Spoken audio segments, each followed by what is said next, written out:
Are you the founder of a service business like coaching, consulting, IT, something like that, that can't escape the sales process? Would you love to start seeing that payment notification go off and emails come to you for sales you didn't have to make yourself? An appointment setter or a BDR, a business development rep, may be the next step for you to take to remove the biggest bottleneck in your sales process, which is yourself. Hey, what's up? I'm Ray Green, corporate refugee turned digital nomad and entrepreneur who's removed myself from the sales process in a few businesses and helped quite a few clients do the same thing. And today we're actually going to talk about the first step in that process that we usually go through when we start that whole process, which is systematizing demand, an appointment setter or a business developer. And I just recently gave a speech on this here in Nashville, where I'm at. And while it's fresh in my mind, I wanted to share this with you. What is an appointment setter? What is a BDR or business development rep? Basically, it's somebody that's dedicated to doing bound prospecting for you and your business. Now, that can mean following up on direct mail if you're sending that kind of campaign out. It can mean making cold calls. Can mean getting in your DMs if you're doing social selling and jumping into the DMs and doing some sell by chat. It's somebody that's dedicated to creating new prospects and creating some demand. And that is their full-time job. That is their full-time focus. And they are focused on creating the opportunities for the salesperson, or you in some cases, to close. Now, why do you want to start with a setter or a BDR when you're trying to remove yourself from the process? There's really a handful of benefits, and that's what I want to cover today. The first thing that we hear from a lot of businesses that get their first setter is the big benefit is forces you to do the stuff that you ought to be doing to grow your business anyway. You know, whether that's sending out mailing campaigns, whether that's setting up some automation, whatever prospecting channel that you use or prospecting channels that you use, when you have somebody that is dedicated, it's their job to actually follow up on these things and to create leads. And that's what they're held accountable for. That's what they're paid to do. That's what they're going to be measured on. That's how they keep their job. They're going to be standing in front of your real or virtual desk going, what do I do next? And that's a good thing, because that means somebody is accountable to making these things happen when it may not happen any other way. It helps make sure that leads and opportunities aren't slipping through the cracks, right? As a business owner or a salesperson, you wake up every day and you've got a certain number of priorities that are on your calendar. You've got a certain number of fires that you've got to put out. And that's as a business owner, it's like one level of things. As a salesperson, it's another level of things. Let me tell you, having done entrepreneurship and full-time sales, the thing that gets pushed to the bottom of the list is daily prospecting. That is the stuff that I can do that later, because nothing's necessarily going to break if I don't prospect today, most of the time, right? And so as a result, that just gets tabled.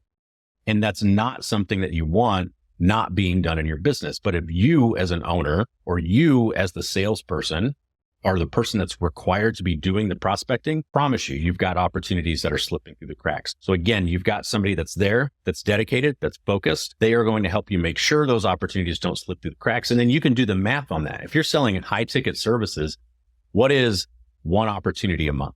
It's 2 opportunities a month. Compounded over time.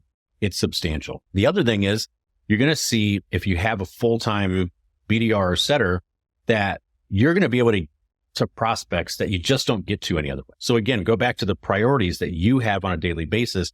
Even if you do get to some of those prospects and some of the prospecting, you're not going to be working your list thoroughly, right? You're going to be skimming the surface, basically. Again, run the numbers on this.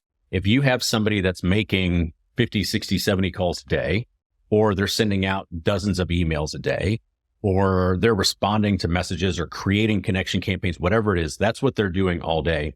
How many additional opportunities are they going to create that you just wouldn't get to any other way? Fourth thing that I tend to see is a good hire is going to amplify the response rate and the effectiveness of everything that you're already doing, right? So whatever you're doing now, from, again, LinkedIn automations to direct mail, to cold calling, to email marketing, whatever it is you're doing right now, if you have somebody coming in after that and following up on those campaigns, you are going to see the response rate and the effectiveness of all that stuff go through the roof. If you have somebody that knows what they're doing, they've got a good playbook, right? As they're doing all of this is they're going to be helping you build and clean a list that you can't buy, right? That you can't buy, you can't find, you can't rent anywhere else.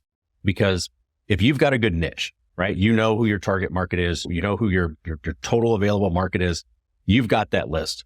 Now, as you're going through and doing whatever prospecting that you're cleaning that list. You're updating that list. Then you're adding touch points. Then you're adding contact. Over time, that list is going to become an asset in your business. I would argue it's going to become one of the most valuable assets in your business, because that list is going to be your lifeblood that you can go back to and hit for sales.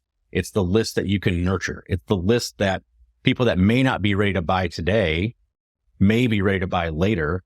And you're not going to have those opportunities if you don't build that list. All right. So your BDR is going to help you build an incredibly valuable asset in your business. While they do that, another thing that you're going to see as a benefit is you're going to get email addresses that you don't get another way. This is especially true if you're doing any type of phone campaign, right? So if you're doing some outreach to follow up on some marketing that you did, and they call and they talk to, a gatekeeper. If you're in B2B sales, gatekeepers basically train to say, hey, Joe isn't available, leave a voicemail. Can I send him an email? Sure. That's better than putting you through on the call, right? Well, now you've got email addresses. So it's another way to get email addresses, and you're building and cleaning that list that's becoming your asset. You're also, this is along the same lines, you're going to see opportunities that you wouldn't see otherwise because you're building the list. What I mean by that is imagine everybody's at some point in the journey to buy your stuff, but most people that you interact with or that you engage with aren't ready to buy right now, right? The vast majority of people that are in your market are not ready to buy right now, but the number of people that are going to be ready to buy at some point in the future is always going to be substantially more than the number of people ready to buy today. I tend to look at this as the ADA model, right? The old school ADA model for marketing is awareness, is one stage, the early stage when they just become aware of who your company is. Then there's interest. They become interested in what you do. I add another I for intent, because interest at some point becomes intent. They go, okay, kind of interested in what you have. Now I have more of a burning problem, right? A pressing desire to do something. So that turns into intent. And then decision, they make a decision, and then they take action and actually buy your stuff. If you look at this model and you say, I'm only talking to people that are making a decision and taking action if I'm only prospecting and looking for people that are ready to buy today. But if I have a BDR or I have a setter that is capturing these opportunities for people that are just became aware of who we are, maybe becoming interested, maybe getting them on our list, maybe we're nurturing them through the process.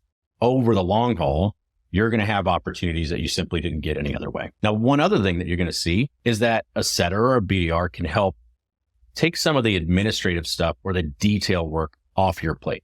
Okay. And maybe it's reaching out and confirming appointments or bookings that you have. Maybe it's handling reschedules. Maybe it's adding a qualification call or a triage call before you actually get on the phone or visit this company. Maybe they can do a quick 10-minute call or something like that. Maybe it's sending out some pre-call or pre-sales materials. Maybe they're helping you follow up on calls. All of those things are going to help you get more productivity out of your work. I've always said with sales teams that I've managed, best performers are working the margins everywhere. Like they're slightly better here, they're slightly better here, they're slightly better here. They're looking for everywhere that they can optimize in the process.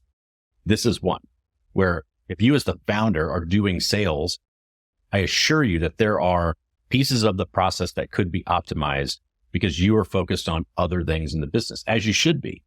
Having a setter, having a BDR is going to help you do that. Now, those are a handful of things that I know, I've seen, I've experienced in my own business and with clients be benefits that you get when you hire a setter or a BDR. Now, there's an art to how you hire, how you onboard, how you train. We'll get into that in some future videos. But if you're looking to remove yourself from the process, start by systematizing demand. And you can do that by getting somebody that's dedicated to helping you create it. Thanks for watching. Would love if you subscribe to the channel And if you like this video, you may like this one.